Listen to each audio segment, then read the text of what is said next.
My guest this week is David Pasquesi. David is a Second City alumnus and film, television, and stage actor who resides in Chicago. He's also an improviser, and in that capacity is most often seen as half of TJ and Dave, and together they wrote a book called Improvisation at the Speed of Life. He's performed on stage in Chicago at the Steppenwolf, Goodman, and Victory Garden Theaters, among others. But you also know Dave's work on Veep, Book of Boba Fett, She-Hulk, Lodge 49, Factory, and At Home with Amy Sedaris. He's also written for Factory, Exit 57, and Strangers with Candy, as well as the web series The Graveyard Show. And it gives me great pleasure to welcome the Revolutions Per Movie, David Pasquesi. Hi, David. Hi, Chris. Thank you for being here. Glad to be here with you. You have picked such a beloved film, The Last Waltz, to discuss. But I also need to tell you, no pressure here. You're beloved by 3 generations of the Slesarenko family. I did not have cable. My parents had cable when I was away, and they kept talking about, Stu the Meat Man on the show, Strangers with Candy. And I was like, wow. What are you talking about, Mom and Dad? Come over during the holidays, watch it with them, get obsessed. My daughter is obsessed. Whether it's your work on, Lodge 49 or being Tony the Knife Man. I just want to let you know, no pressure. You're beloved in our household. Wow. So it's a total honor here. That's pretty great. 3 generations. I don't know that I've heard that before. That's pretty wonderful. And so you'll get some paperwork soon, and we'll get some of the financial matters worked out that'll be going to you. My parents are giving you everything. Great. Well, that's not the first time. Another thing that I discovered over the last few years was access to the body of work that you and your improv partner, TJ, have done. It is so unlike anything that I've seen in improvisation or what traditionally I think improvisation would be. They're like 1-hour shows with multiple characters and simultaneous storylines, and it's just amazing to watch it unfold in real time. But at the beginning of every show, the lights come up and you and TJ just are looking at each other, quiet, staring.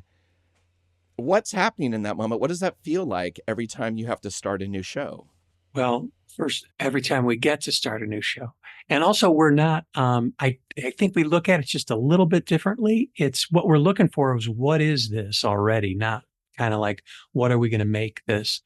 So it really is more of a discovery. And that's why we're looking at each other so intently, because something's already happening. We just have to figure out what it is. And if we're right about that first moment, this feels like this feels like 2 kids in a schoolyard. He's the new kid from out of town who thinks he's a tough guy, right? Like that's what it feels like for whatever reason. I don't know why it feels like that, but that's kind of what it feels like, the way he's standing, the way I'm standing, the way he's looking at me. So if we set off on that, that's what it feels like until we have other information that contradicts that. That's what I'm going to do. And so that's what we're looking for. What is this thing that we just walked into? Does that hour go by really fast? Does it feel slow? Does it change every time? What does that feel like? It changes every time, but when it's going really well, when we're kind of just passengers, it goes by really quickly. Right. There's an amazing part in your book that you wrote, this quote that really kind of haunted me as a musician, because you say, you always have the option to respond with silence. And as a musician, that is terrifying. Silence is something that we don't tend to work in. What do you mean by that, and how do you use that? There was a director I worked with and a great writer and comedian, Leo Benvenuti, and I was working with him on something, and he was talking about one of the other people, and he said, they think improvisation is talking on stage. And a lot of people do. And that just points out, that was TJ's quote. And that just points out the idea that I'm responding, but I'm not using words. I heard what you said. I've chosen not to respond with words. And we always think, I have to have a comeback or something like that. I have to fill up this beautiful space with sound. And I don't necessarily have to. There's another option. Yeah, it's quite powerful watching all these different, these 10 different shows and where they go, and you both holding together what has happened just moments ago or what's happened 40 minutes ago. I loved in the documentary about the two of you that at the end, you both are kind of processing what you just went through. Like, did that make sense when I said that? Or, yeah, it did. Yeah, that made sense. Should we stay on that longer? Is that a natural thing that you just both have fallen into? The post show, Yeah, like yes. a ritual. It's not if not ritual, but one of the things that's interesting about doing it is when we go over the shows and we find that there's something that could have gone better. It is, I think, 100% of the time, the problem could have been avoided if we paid closer attention to one another. That's almost always the solution or the cure. Just pay attention. And it kind of, when you're paying attention to all this stuff, it kind of looks like magic, but you're just paying attention. Right. I have a naive question. You have a show, and at the end, you tend to say something profound or funny or powerful, and then the lights just tend to go off, right? And then that's the end of the show. How do you decide when that is? Do you have a relationship with the people you work with, or how do you know when it's done? We don't. They tell us when it's done. The person on the lights decides when the show's over. Wow. Is that frustrating? Almost never. Okay. Almost never. They're usually pretty good. Once in a while, the show will seem like and we've been doing it long enough now that it seems to have a certain time to it in general. Mm-hmm. It's usually about 50 minutes that we tend to start not wrapping, I guess for lack of a better term, wrapping things up or coming back closer together. And the people at the very beginning have to be involved in that last scene. That's the only thing that we ask the light person for, is that the people from the very beginning scene have to participate in the very end scene. But other than that, it's entirely up to them. Once in a while, we've gotten people just, they're afraid to pull the lights out, afraid to say that's the end of the show. And so that can be frustrating because you're like, well, that seemed like the end. Yes. And now, but the lights are still up, so we're going to keep going. And then another one comes along and you're just like, oh, fuck, we're going to die here. It's never going to end. Right. Oh, my God. I could be wrong. Maybe I'm reading into it, but I've watched a documentary a couple of times, and I feel like there's a point, and this kind of happens in bands too, where, you two are together, killing time, eating cookies, having coffee, but also TJ seemed to say, David kind of likes to also go off on his own and do his own thing. And in a band, there's that dynamic where it's like, are we all together? Do we do this collectively? And there's always some people who are like, I just want to do my own thing. I can't, I just need some time alone. Well, also part of that for me is if I've spent my entire day with TJ and we had all the same experiences, then when it comes time to do the show, I don't have anything new to bring. I don't have any new observations. And so it will either be our inside jokes. I'll start doing something and he'll realize, oh, that was influenced by those people we saw earlier. And I don't know if we recreate that scene. We don't do that, but I like to come in with something that will be different for TJ to see. No, that makes sense. Does it feel like a band in a weird way? I mean, that may not be the right thing, but do you feel like the two of you are in this together till eternity, or what does that feel like have such a partnership? It does feel like that. And because, we do something that not many people are interested in doing. So it's not like we can just go around and do it with other people. Whereas other kinds of improvisation, you can just go somewhere and do it with anybody. Right. But this thing seems to be particular to us, and also we've been doing it so long. so long together. There's that it is kind of its own thing. Um, our little show is kind of its own thing, and it doesn't. Although when we had a regular show in Chicago, we did a show once a week for 15 years or something like that. And often one of us couldn't make it. So we'd have people fill in, but it was often the same person. So we'd get people who were, it was like another part of our little gang. But yeah, just picking up with anybody, because most people are just like you're saying, they don't about the silence. The musicians don't like silence. Fucking actors hate it. And improvisers maybe even more so. It's a frightening thing to just be sitting there quietly. Well, what about the recall? I mean, when you're on tour, you get back and you just, it's so fractured, your memories of what you did and what, but we're tending to perform the same thing every night. And it's still an abstraction of, oh yeah, I can pick up a little of what happened when we were in Detroit, or I don't even remember anything about North Carolina. Are all the stories that you've done over these years, does it matter if you retain any of them? Well, at the beginning, I used to remember every single show, like for the first 100 shows. I remembered every single show. Wow.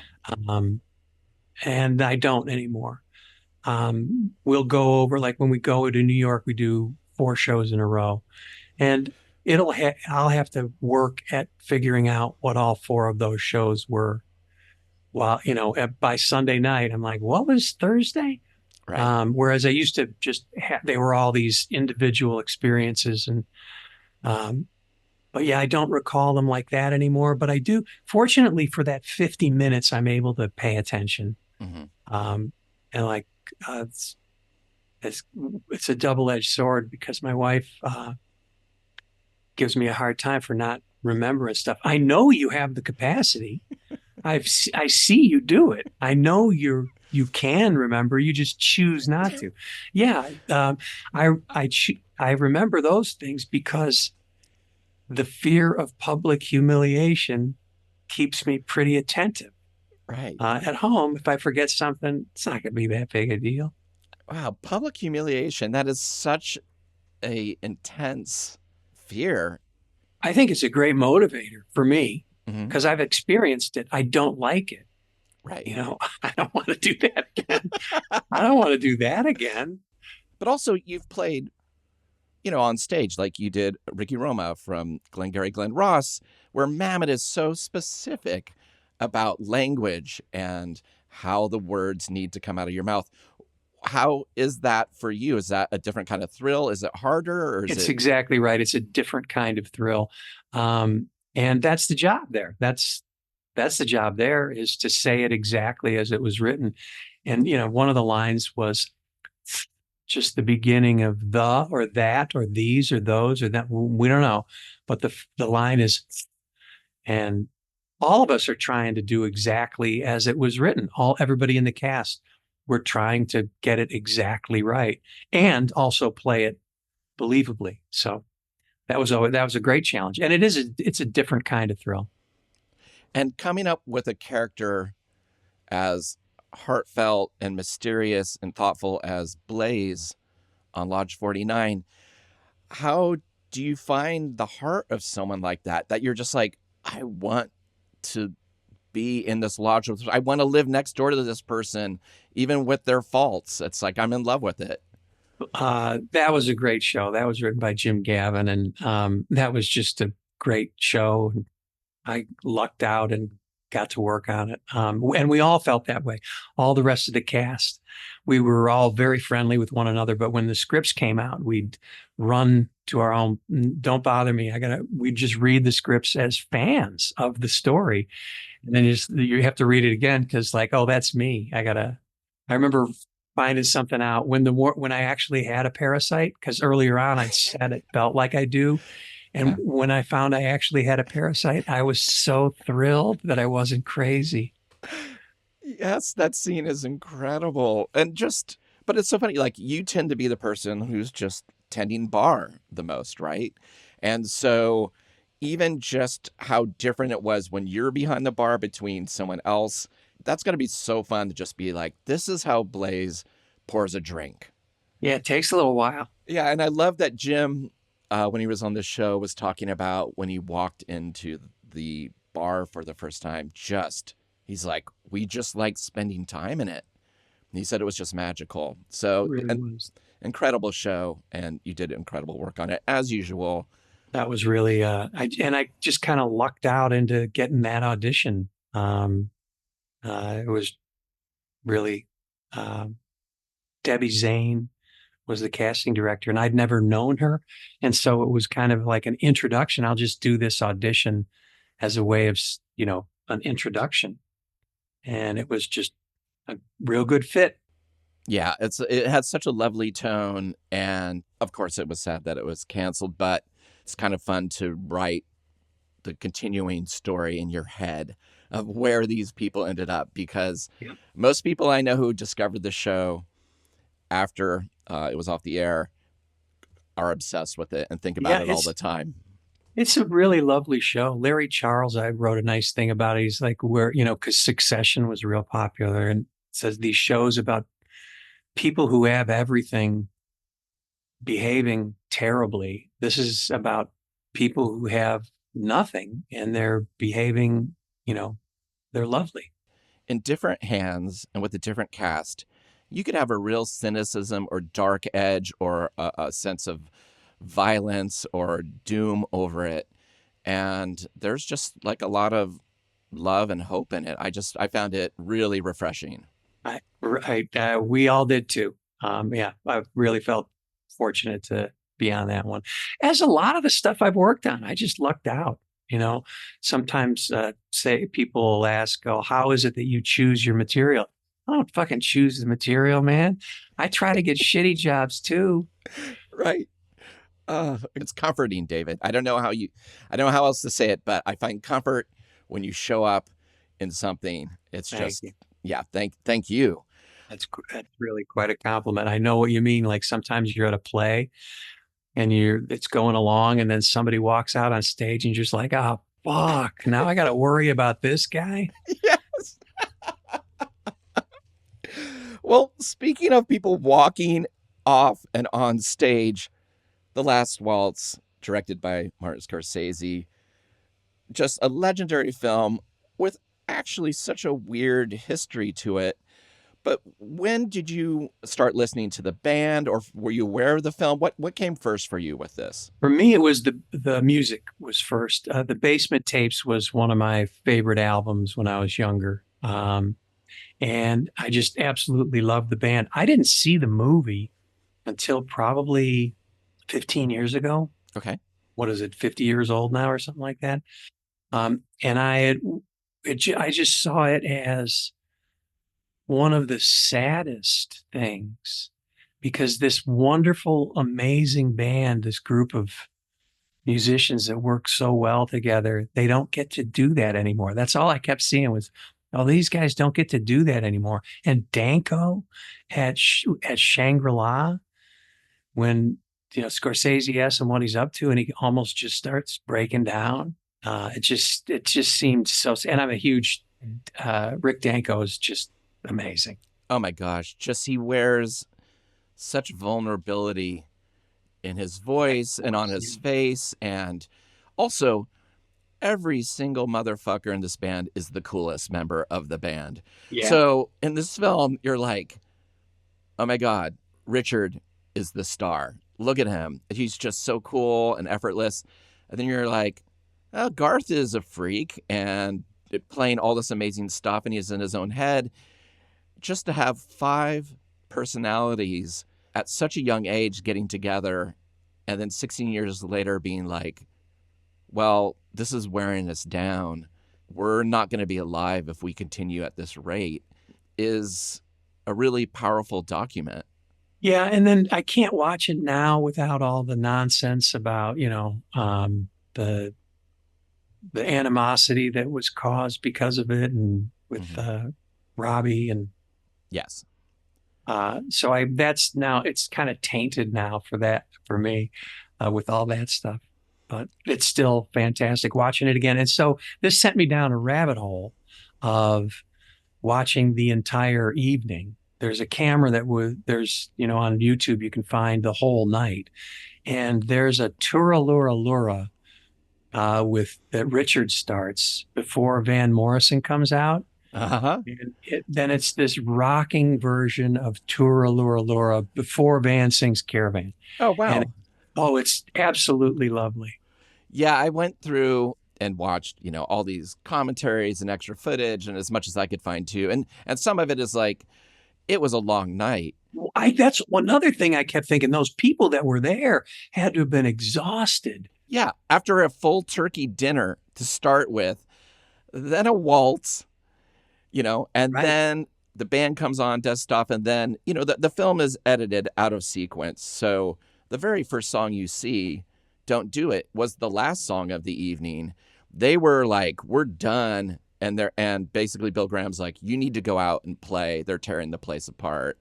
And they were like, all right, let's go do this Marvin Gaye song. And it's killer that they start with this closing moment. But if you don't know that, you're like, what an incredible start to the concert. Like, they're full of energy.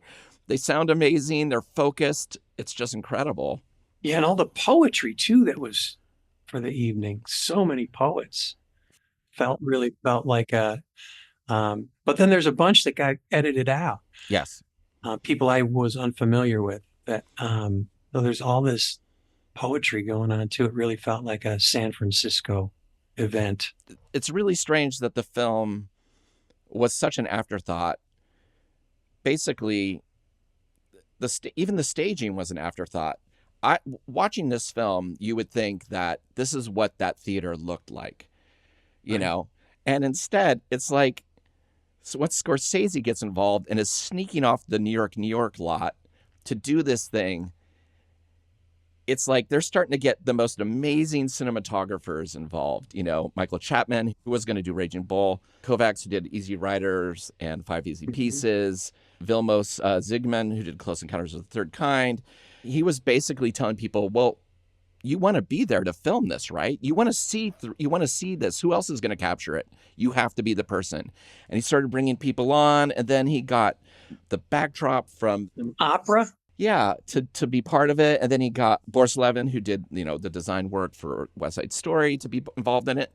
And all of a sudden you have this amazing, ornate, gorgeous, golden lit film that looks so different than any other concert film. And you can see why it stopped making sense in other films after it have stolen from this, because it's gorgeous looking and does have a heightened sense of a staged performance rather than a naturalistic performance. Right. Rather than just a photographed concert. Right. So as a fan, when you heard the Basement tapes, what else were you listening to at the time? How did it stand out? Because that piece of work is incredible that, it was, except for bootlegs, you couldn't find it easily. It took years for that to hit our ears. I was a Dylan fan. So I was listening to Dylan and the Allman Brothers and the Dead. And John Prine. I just loved that's one of the things I like about the Basement tapes is a lot of the songs sound like they could be from certainly different albums or different bands. They're so drastically different. And that's one of the things that I really appreciate about musicians is how it's not all the exact same song over and over and over again. The bands that I really like sound considerably different from song to song. It's also weird because this film just shows how much people wanted to be in their orbit and how much they meant to other musicians. There's so many people who were like Eric Clapton saying, once I heard the band, I felt like what I was doing with Cream, not good anymore. He's like, this is kind of corny. I want to move on. And also just the myth of mostly Canadian members coming down and making music that is so American. Right. Well, live on, right? But Robbie's writing the lyrics for these amazing voices. Maybe. Is there discrepancies? Yeah, as to who the credit wrote what? legally is Robbie Robertson's, but it'd be hard to imagine that Robbie Robertson came up with a lot of the Southern references on his own. Right. Yeah, he didn't get it all from the Ronnie Hawkins tour, is what you're saying? Yeah, maybe not. Maybe that guy on drums had something to do with it. Yeah, just maybe a little. But yeah, I mean, they are a band full of contradictions. There's all the rumors that Robbie's mic was never on, that he just couldn't carry a tune. You know, he was doing things like bronzing his guitar before the show and then realizing 3 songs in it weighed 10 pounds and he had to get rid of it. So, I mean, this is a band also that, as naturalistic as they were at the height of their power and also excess. And they're one of the biggest rock bands in the world. And they decide to bail. They decide to end it, and that's courageous to not, go out with a whimper, to just continue on and to, play in places they'd rather not be playing and stuff like that. I understand that. But it also was, to me, just kind of, I felt badly for them that they no longer get to do that thing that they all obviously love. It is full of love. Like, as much as they may be fighting internally, and Robbie is the one who really flips a switch and says, I'm done. And the rest of them kind of just have to go along with it. They are having the time of their lives on this thing and just, bringing up person after person, people who affected them or who they met, whether it was Neil Diamond, who, like Ronnie Hawkins would send out to be like, find some songs, and they meet, Robbie Robertson is like a 16, 17-year-old kid meeting these icons. Yeah. Yeah, they had, like you say, access to everyone, and their talent was undeniable. There's that one scene where they're obviously just so fucked up, and they're playing Old Time Religion, and Danko's on a fiddle playing it like way down here. Yeah. And they're just destroyed, drunk, and they can't help still be great musicians. I know. It's just it's effortless for them. It was really amazing. That one little scene was just eye-opening for me. They can't not be great. I imagine they had their nights, but it was wonderful.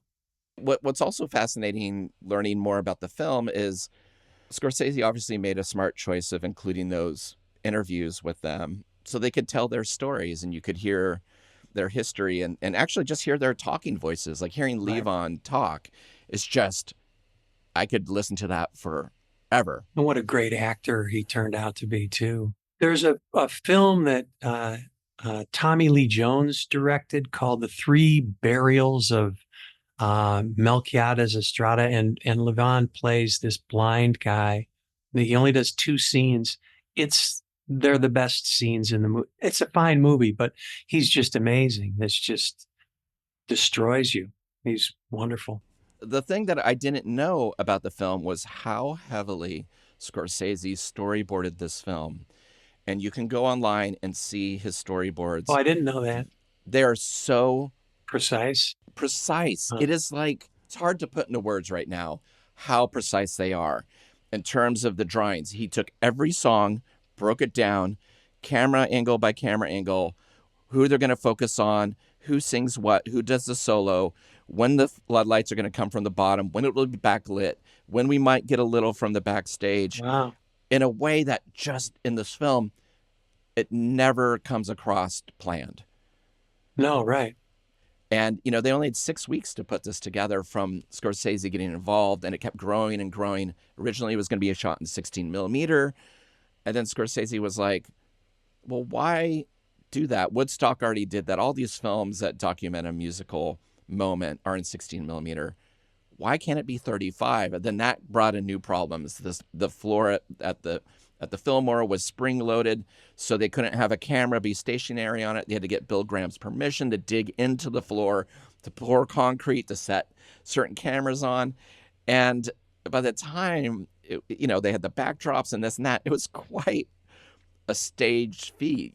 They even did rehearsals, with the guests so they could plan out what the camera movements were going to be. But you would never know. No, right. It all just seems like it just happened and they happened to be there. So You talked a bit about the melancholy of watching the film now. I always felt there was a melancholy in it just because of the song choices they picked, like Stage Fright and things like that. Do you ever get stage fright, David? I don't know about stage fright. But I certainly become aware that public humiliation is imminent. Uh, like it gets my attention. I get, I don't know about full on stage fright, but I do get, you know, different before a show. It gets my attention. When I was younger, I used to, lose my voice and drop picks and was on stage falling apart just because even if the show was going well, it was just too exciting. And as I got older, you just find different ways of almost, it's not caring, but there's a secret to just being like, I'm not controlling this at all. Right, right. And I've survived as bad as I can imagine. Yes. So it's not going to kill me. Yeah. And this is a band that played nightly and had the ups and downs and played to no one and been heckled and was beloved. It's funny to just see this band at this point pulling all these threads together from their past, all the way from Ronnie Hawkins, who really put them together, gave them their first jobs, to people like Joni Mitchell, where they're like, she plays in alternate tunings. We don't know where we're going. It was really hard to follow. We're doing our best. To just even getting smiles out of Neil Young. Yeah, wonderful. Yeah, Neil, and that's one of the first CGIs, right? Yes, the traveling booger mat. Yes, because you want to expand on that, David? Well, apparently, yeah, he walked out on stage with a huge cocaine booger in his nose. Yes. For the entire time he's on screen, and they had to, in post, do their best to get rid of it. Yeah. And I watched 3 different commentary tracks from Scorsese, Robbie Robertson, members of the band. None of them ever address it when it's on. I'm like, are you kidding? Come on, just one so chance. Obvious. Yeah. It is. Yes, you see just this weird ghostly thing following Neil along. And in a way, it's great because you're like, yeah, this is where Neil was, Of course, everything was flowing backstage. And Scorsese said during this period he was also super into cocaine use. And so it was just part of the show. But it's so funny that I just would have liked to have been in that post-production meeting where they're like, oh, is this the only coverage we got? That's really? Yeah, if we're shooting him, it's there. Yeah, because there's other magical things that they lucked out on. When they're shooting Paul Butterfield, the lights go out. Just the power went out on stage, but it looks like a choice. Right. All of a sudden, it's Paul and just a bit of Levon backing him on this blues song, doing Mystery Train. And it's powerful. And you don't know that they were scrambling like, we've lost power. Is this it for the night? Then, when they're recording Muddy Waters, Scorsese had filmed 2 earlier songs that he'd done. And then all of a sudden, he goes into Manish Boy, and Scorsese freaks out, realizing this is what we should have filmed. But everyone was changing their film canisters at that time. He was like, this is the point in the film. After 2 Muddy Waters songs, we'll change our film canisters, except for one camera was rolling. And as soon as that one ran out, somebody had quickly put it together because Scorsese was yelling through through his speakers, we got to get this going. We got to get this going. Just luckily captured it. 2 cameras only, one for about 3 minutes and then one for about 30 seconds. It just shows that the magic that happened that night. Yeah, so much you can plan and plan and plan. But that's what they say, plan and plan and plan and then hope for accidents. I wanted to talk about Joni Mitchell's performance with Coyote. For the guest ones, I love that one and I love the Van Morrison one for different reasons. And for this one, I love it because you can see that she is kind of rising above the band in that moment. Like they are really trying to reach her world. Keep up. Mm-hmm. Yeah, and keep up. And so it's kind of thrilling to see them not be super loose like they are in the rest of the show, where they're just kind of like they have a fluidity in their movement and that confidence. And this, they are locked with each other in terms of, do you know where this is? Okay, I'm going to follow your hand and this and that. And there's an excitement to it. It's like a real moment of improvisation for them. Yeah, it's she was one of the things that one of the guests that's just absolutely fantastic in that, I think. I agree. And what about the Van Morrison performance? Does that do it for you? I like him. I'm telling you that Turalura Laura is fantastic. Richard Manuel starting out all by himself, and he's like, "What's going on here?" And they just turn it into this just rousing folk song. It's really wonderful, which I don't think of Turalura Laura as. Right. Seeing this film was also the first chance for me to see what some of these people were like live. I'd not seen Neil Young's film yet. I had not seen what Joni Mitchell looked like as a performer, or I didn't even know what Van Morrison looked like, really. But to see Van Morrison come out and kind of air kick, and leap and punch the air, it to me, I just love seeing the band's reaction. They're all having a blast. Yeah. There's this shock of like, okay, we did not know this was coming in terms of a performance. And then he just kind of walks off, and they're all still playing there like, I guess Van the Man, I guess, like, and they're all laughing like that was that. The film also takes moments where Scorsese decided that there was kind of not a lot of representation of the band's country side, so they went to the studio lot to shoot with Emmylou Harris and also the Staple Singers to do. Wait, it's just fantastic. Danko being so jaunty when he's playing, his arms are going. So great. So great. Scorsese said that one of the problems with shooting this scene was Mavis Staples just kept looking longingly at Robbie Robertson. And even Mavis was like, I was told you can't look at Robbie like this while singing this song. So they had to shoot it a few times and make it a little bit more a band effort rather than a love affair. That's great. But with music, it's improvisation to me. I'm not an improviser. I'm scared of it. It's unnerving to me not to have that net. And even if you're improvising on a song, let's say you're going to take a solo, you have the structure there of what has already been built there. So when Clapton comes out and does something on this song, he knows the roots of it. He knows where it's going to change, and he knows the melodies in a way that with what you do, and I could be wrong, I mean, maybe you have systems built into it, but it sure doesn't seem like it. No, we don't. We really do kind of just go out there and see what's going to happen. And that's thrilling for us. I understand what you mean about there's no knowing, which is fine, right? There's no knowing anyway.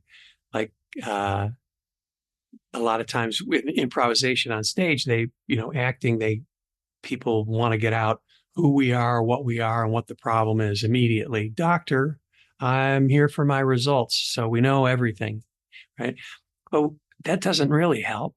All we know is that you're a doctor, I'm a patient, I'm going to get some results of some tests. So we have some bit of history, at least from the last time I was here. That's all we know. But we still have to improvise. We didn't really move us forward, didn't make us safer. So we just remove all that other stuff, and we just try to figure out I guess it's not figuring it out, but just being cool with never figuring it out. That's the job. That's a really good way to put it. It is so exciting to watch you guys in those moments where it is just happening, for a lack of a better word, where you're seeing the actual thing come alive. Right. Right. And that they always say that the other person in the scene is the most important person. And it's selfish because you have all the information I need. The way you look at me, the way you talk to me tells me who I am. So I should be paying attention mostly to you.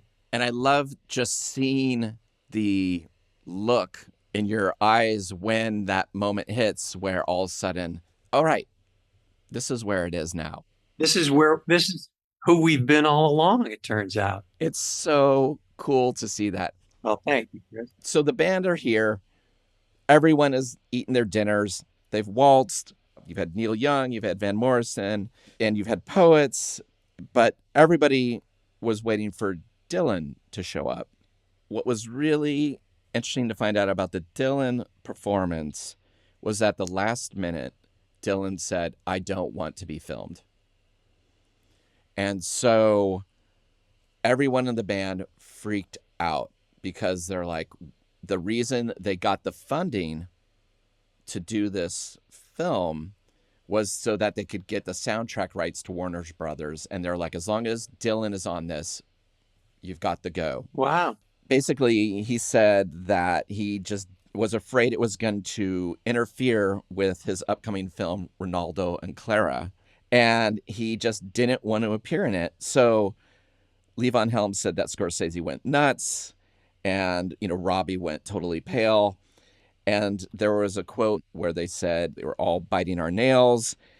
And Bill Graham pleaded with Bob for us for the sake of the history of it all. He was in there for a couple minutes, but it seemed like an hour.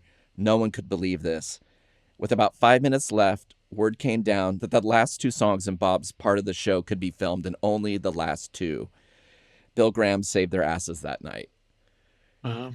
And you watch this film, no, they're buddies. It's all going to plan.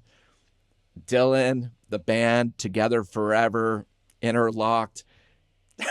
Yeah. How terrifying it must have been for that band just to be like... For everyone. Yes. Yeah. Yeah, buddies forever. Except when money's involved. Or your own film, Yeah, which is, right? Have you seen Ronaldo and Clara? Have you seen that film? I never have. Yeah, I don't know if I would recommend it. It's interesting. So I just like that Dylan was like, nah, this is gonna ruin my acting career. That sounds more like a Neil Young move, bailing at the last minute. Absolutely. And that's another amazing thing this film is seeing the joy of Neil Young looking over on stage at what's going on. I don't think I've seen Neil Young smile much. No, he was pretty great in that. He seems like he's really having a good time. Now, isn't there a story about the rehearsal with him that he kind of dressed down the band during rehearsal? Oh, I don't know this. What do you know? I don't know anything more than that. But I think it was during Helpless there, he gave him stopped and started yelling at him. Wow. Well, when Peter Buck was on the show, somebody in the audience at the Q&A asked him about playing with Neil Young and how they were like, oh, I found out about Neil Young through your performance. And he said that R.E.M. were rehearsing with him and they were doing a song that had I think it was maybe an Ambulance Blues. It was like 16 verses long. Same thing, just dragged out tempo from On the Beach. And he said during the last verse, they started, picking it up a little bit, like maybe we're coming to the end. And he just stopped it. And he's like, no, it doesn't do that. And he started it from the, 8 minutes. They're just like, we're going to just 8-minute song again to rehearse. And they're like, okay, Neil. So I think he was very specific. I mean, the band have such a different energy than, Crazy Horse. Seemingly, yeah, right. It's like, yeah, we're going to just roll with it. Mm-hmm. Yeah, they're like punchier. They're like kind of up on it. There's just kind of a kinetic energy that, Neil's songs kind of almost go in reverse as you listen to them. Like sometimes they drag so much. Again, it's amazing that the illusion to see something like this that was so meticulously storyboarded with these amazing cinematographers building up a set that doesn't exist in that actual physical space, with Dylan saying no, with potentially right. Neil Young. I mean, it might have been his Coke booger who was telling them off. You never know. It might not have been Neil, but just how the illusion of this film is, it was a beautiful night. It was wonderful. Right. Everything went as planned. Right. Everything's immaculate. Magical. Uh-huh. And then you watch something like, did you watch those jams they did at the end of the night? Those endless jams? Yeah, with Ringo and Ron Woods, right? I got a kick out of it. Just they hop up on stage after these guys have been there for like 3 hours. At least everyone on stage is incredible, but Yeah, we should pull the plug here. Yeah. maybe jam number 2 is falling a little flat because it is tired. And I mean, maybe that's kind of the magic of it. They're drunk, they're wasted, they've spent all their energy, and they're like, everybody else there besides the band is like, we don't want this to end. Right. You know, like, this is fantastic. We're all here. What is the likelihood that this band brought all of these people together? Yeah. And it is amazing just who turned out. That was another just so impressive thing about it. Even if they weren't on the regular bill, they were there anyway. Right. But also in the studio stuff, Emmylou Harris looked to be about 12. I know. That's the thing. They are young in this. You forget. Right there. And Levon's story about going to New York and getting your ass kicked and going home and healing up and coming right back and trying it again. I just really loved that. Yeah. I also loved Garth's story about just being like, I was told that there were these bad elements in jazz and things like, stay away from that. And he just gravitated to it. I mean, Garth Hudson on the commentary does a really beautiful thing where at the end, the very last thing you hear on the commentary is him improvising a piano piece. And then it goes into the Last Waltz theme. But it's so cool that on a commentary track, you're watching him watch this thing and react to it musically. And I'm like, that only Garth Hudson probably would do that. Yeah. When he comes in on It Makes No Difference, just he's wonderful. Yeah. They're all, like you say, depending upon if you're watching them, they're the greatest part of this band. Yes. So is there any songs that you wish they had performed that night? Like, you watched the full thing. Not everything they performed made it into the film. Right. No, I don't think so. I think the film's great. Every one of those songs is great. Maybe Neil Diamond maybe we could have swapped out some Neil Diamond for somebody else, but that's just my own personal preference. Mine too. I did not grow up with Neil Diamond in my parents' record collection. So, but I know how much Neil Diamond means to so many people. It's just not my thing. Right. And also I understand that Robertson wanted, the Tin Pan Alley notion to be represented. Absolutely. It makes sense. But at the same time, anybody having a problem with this, you can write some letters to my parents and their record collection. But it's just a blind spot. We all have them. So when Neil Diamond comes on, I just don't have a connection with him. So it's interesting you don't either. So together, we're banded forever. We are now Neil Diamond, blind spot brothers for life. Yes. Yes. I remember friends would go see him. I'm like, why? It was a great show. That's impossible. I mean, that's what's so great about, well, I guess, you could say that about, acting and film and TV and music, but just what blows people's minds and what lives in their hearts, that sometimes you're like, doesn't do it for me. Right. Again, Scorsese's made other music films. He did that Rolling Stone one not long ago, and he did the Dylan stuff. But the thing with the Stones one that came out, Shine a Light, is that Scorsese is obviously a fan of everybody in this film. And with the Stones one, it's like he's too reverent. Everything seems to have been kind of figured out, like, this is what Mick's going to do here, and we're going to try to make it seem spontaneous, but it just doesn't work in a way. For this film, there is a distance in terms of where they have the cameras set up, and like very, once in a while they'll have something move backstage, but it seems so thoughtful, and in a way kind of like not wanting to get in the way of people enjoying this night. I agree. It makes it feel kind of like, because of the way it was shot, it makes you feel like you're there. Yeah. As opposed to you're not one of the band. Mm-hmm. You're in the house. Yeah. And those stage lights, they chose to use the floodlights from the bottom, so it's just shining up and below their face.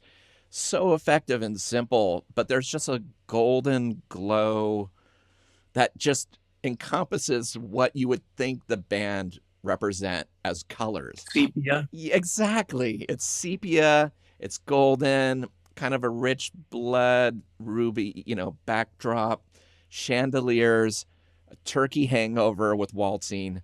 One other thing I found out about the waltzers, so they were just randomly filming people who were dancing, and then they kept focusing on one couple while they're shooting, and they didn't know who this couple was. They did not get the release for them. So they went on basically they had PA people looking around the city being like, did you go to this show? Did you dance? Do you know this person? And they found the two people and they brought them in to do that solo dance at the end. Again, what weird magic in the city of San Francisco in this massive night that they were able to find these people. It just seems like magic, and also just so of the time. Yeah, right. And also, it doesn't seem all that surprising that some of the dancers knew the other dancers, right?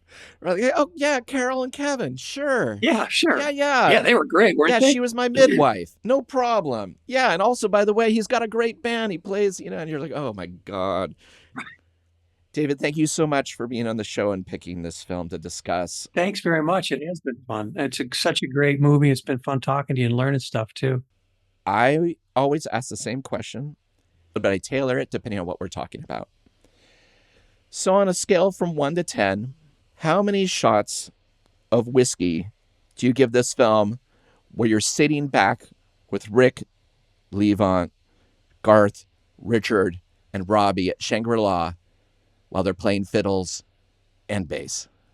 All 10. 10 shots? Yeah. One by one. That's what I have written down here. I have 10 shots as well. That is the right answer. Perfect. Thank you so much, David. It's been great to see you. Thank you, Chris. Absolutely. Have a good day. Thanks, you too. Thank you for listening to Revolutions Per Movie. We release new episodes every Thursday on your favorite podcast app and additional bonus episodes every Sunday on our Patreon.